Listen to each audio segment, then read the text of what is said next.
ಮಾಂಜ್ರಾ ನದಿಗೆ ಹತ್ತಿಕೊಂಡಿರುವಂತಹ ಇಸ್ಲಾಂಪುರ್ ತಾಂಡಾದಲ್ಲಿ ಗ್ರಾಮಸ್ಥರು ಕುಡಿಯುವ ನೀರಿಗಾಗಿ ನಿತ್ಯ ಕೊಡ ಹಿಡಿದು 1.5 ಕಿಲೋಮೀಟರ್ ದೂರ ನಡೆದು ಮಾಂಜ್ರಾ ನದಿಯಿಂದ ನೀರು ತಂದು ತಮ್ಮ ದಾಹವನ್ನ ನೀಗಿಸ್ಕೊಳ್ತಾ ಇದ್ದಾರೆ.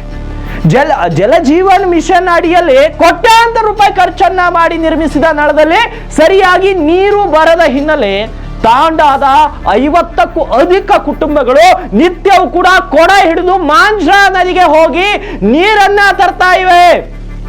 ತಮ್ಮ ಸಮಸ್ಯೆ ಬಗ್ಗೆ ಹಲವಾರು ಬಾರಿ ಅಧಿಕಾರಿಗಳು ಜನಪ್ರತಿನಿಧಿಗಳ ಗಮನಕ್ಕೆ ತಂದ್ರು ಕೂಡ ಅವರೆಲ್ಲರ ನಿಷ್ಕಾಳಜಿಯನ್ನ ತೋರಿಸಿದ್ದಾರೆ.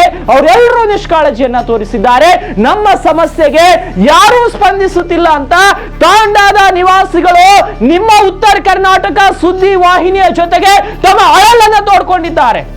ತಾಂಡಾದಲ್ಲಿ ಮೋಟಾರ್ ರಿಪೇರಿಗೆ ಬಂದು 3-4 ತಿಂಗಳು ಕಳೆದ್ರು ಕೂಡ ಅದರ ದುರಸ್ತಿಗೆ ಯಾವುದೇ ಅಧಿಕಾರಿಗಳು ಕ್ರಮ ವಹಿಸುತ್ತಿಲ್ಲ ಅಂತ ಆರೋಪವನ್ನ ಮಾಡಿದ್ದಾರೆ.